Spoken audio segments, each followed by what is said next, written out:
This is my best day as a football fan, bar none.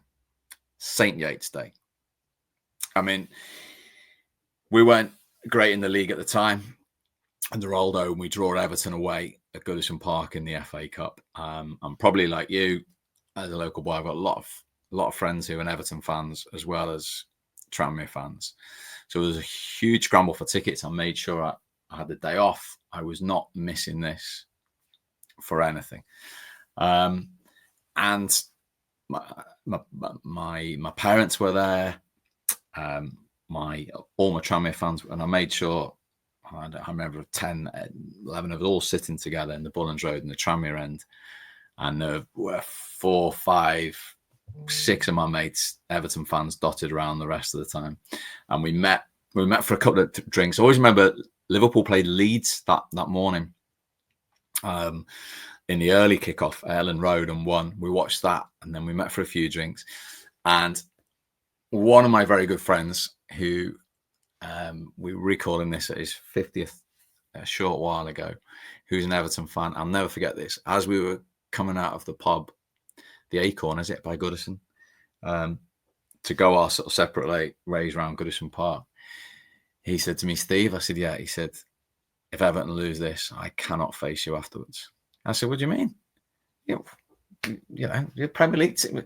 He said, "Oh, seriously?" Because we were meeting back in the same pub. He said, I can't face it, because, like I say, the banter had been flying around and what have you.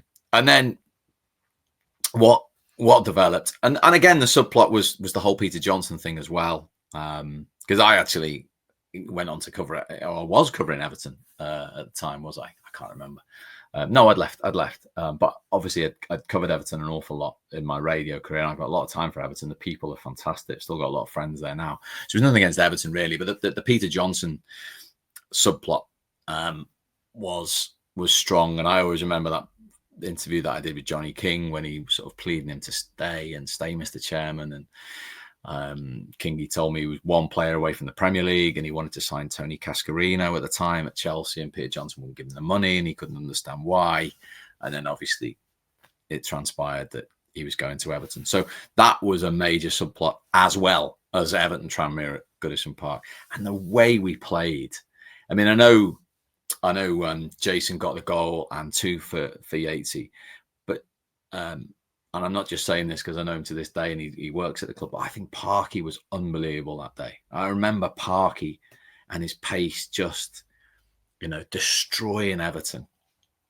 And I got to know Steve Watson later in life, and he told me that day that right from the off, they had nothing to gain, everything to lose. He could feel the trepidation in the air. They had a couple of injuries. Even Walter Smith wasn't quite himself. And he said, in Tranmere, we're just fabulous on the day. So not just to beat them, but the way we beat them, and to see 5-6 minutes at the end, droves of Everton fans leaving the ground.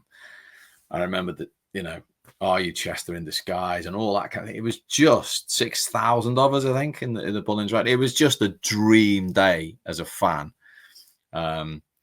Anyway, we did meet back up in the pub, and I tried to be as humble as possible. And then we went into an Irish bar in town, actually, and there was a band on, and they started playing Irish Rover, and we all got up on the tables after quite a few drinks. And I always remember Liverpool fans walking in who'd been to Ellen Road and had a few drinks as well, and getting up with us, because they were all with Tranmere, because they were actually hilarious that Everton had been knocked out by Tranmere. And there's all these people under the table saying, "It's Tranmere, bro," and it was just the best day ever. And funny enough, talking to Yatesy, years ago, he got a job, I think, on the coaching staff or physio with Bristol Rovers. And he's kit man. Was he kit man? Yeah, kit man. And I was doing a game with Bristol Rovers at their ground, and I sought him out, and we had a good old chat.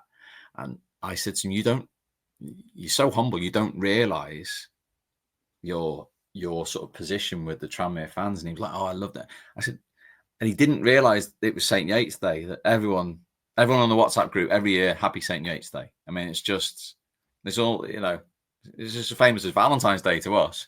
And he didn't sort of appreciate the magnitude of his standing from that day. I mean, he was a great player for us as well, but I mean, just that day, St Yates Day, and he was like, "Oh, is that what?"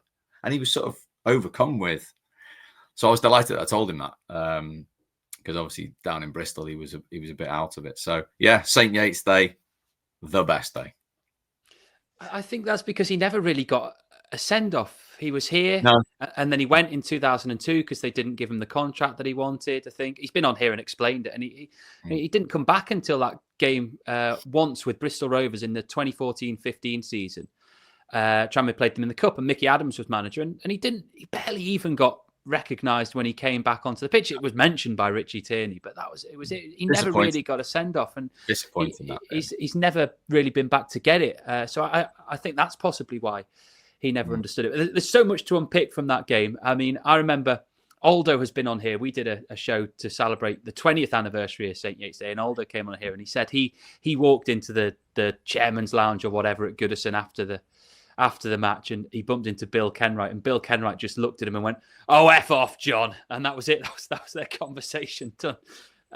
It's just to do it one, to do it two, but to do it three, it's ridiculous. It was unbelievable. Like I say, it's just even talking about it now, you think, wow, did that really happen? And like I say, we had about 6, because it was an FA Cup game, the allocation, we had 6,500 fans, and we could have sold that probably 3 times. The atmosphere was unbelievable, and you sort of, as it was unfolding in front of your eyes, you just couldn't believe it. Played them off the park. It was just, but at Goodison as well. I mean, at Prenton Park would have been brilliant, but to go to Goodison and do it was just, it's so special. I've watched the match of the day highlights many a time. I think I'm right in saying it might be Tony Gubber on highlights for that game. Yeah, Alan Irwin definitely did the comms for Radio City, because I used to make sure it got used when we did the rock and goal years and stuff for 2001. And you can very clearly hear some Everton fan shouting something very disparaging in the background when the third goes in. It's mad to think it wasn't on live TV. In this day and age, that would never not be on live TV. I know fewer games were then, but it's mad that it was a 3:00 kickoff on a Saturday or whatever. It was, yeah. I mean, if it was the other way around, it probably would have been on. Because I remember, obviously, we then drew Liverpool, and I was doing little bits for TalkSport at the time as well. And they rang me and said, "Listen, TalkSport have got Tranmere Liverpool, and we know you're a Tranmere fan, so I just thought we'd ring before we sort it all out. Do you want to do the game?" And I was like, "My goodness me!" Anyway, so give me a day, And I really wanted to go again as a fan and all the rest of it. But then I thought, do you know what? I had that day at Goodison. Realistically, by the law of averages, it isn't going to happen again.